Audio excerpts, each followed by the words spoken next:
Previously, I derived the centripetal acceleration equation with geometry, but a viewer said that they used trig and got the same results. Let's see if that works. We're going to start with an object moving in a circle at constant speed. And initially it has a velocity of v1, and it's at a distance of r from the center of the circle. A short time later, the object has a velocity of v2. It has the same speed, but you'll notice that the direction of the velocity is different. Next, we're going to find the change in velocity. Delta v is equal to v2 minus v1. We can also represent this equation using arrows. So here we have v2, velocity 2, and here we have v1, velocity 1. But notice I flipped the direction of velocity 1 because we're subtracting v1. So it's like a negative velocity 1.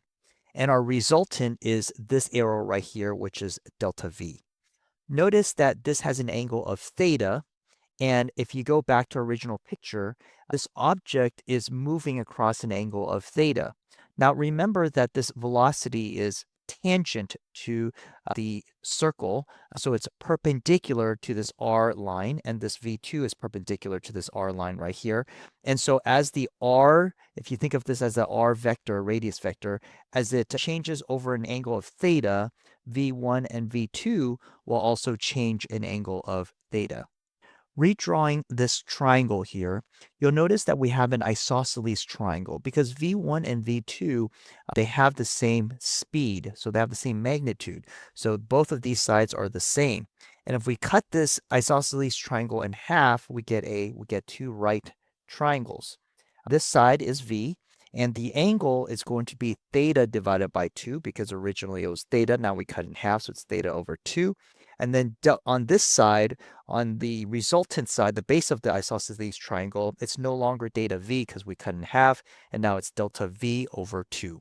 Since sine is opposite over hypotenuse, we can say that sine theta over 2 is equal to delta v over 2 divided by v. Solving for delta v, we get delta v is equal to 2v sine theta over 2. Then we're going to divide delta t on both sides. The reason for that is because delta v over delta t is acceleration. Next, we're going to multiply the top and the bottom of this equation with theta over 2. The reason we're going to do that is because this will allow us to later create a limit that will help us to simplify this equation. The 2's will cancel out, and we get delta v over delta t is equal to v times sine theta over 2 divided by theta over 2 times theta over delta t. Delta v over delta t will give us the average acceleration, but what we want is the instantaneous acceleration.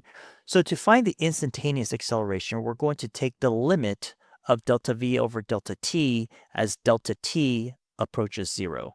And because of the previous equation that we just derived, we know that that limit is equal to the limit as delta t approaches 0 of v times sine theta over 2 all over theta over 2 times theta over delta t. Now notice that as the delta t of our object moving in a circle approaches 0, that theta will also approach 0. Now we can apply the sine limit, which states that the limit of sine x over x as x approaches 0 is equal to 1. Now let's take a look at our limit, which has the same form.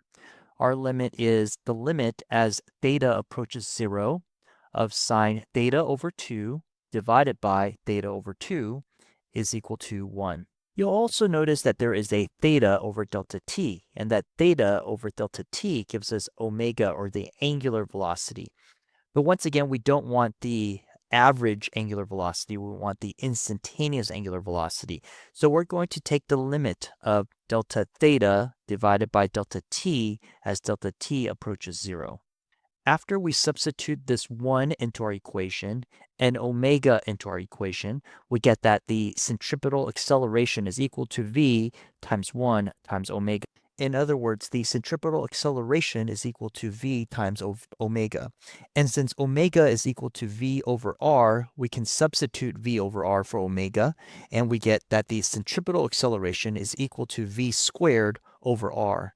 So the viewer was correct. You can use trig to derive the centripetal acceleration as well. Let's take this one more step and apply Newton's second law and derive the centripetal force equation, which states that the net centripetal force is equal to mv squared over r.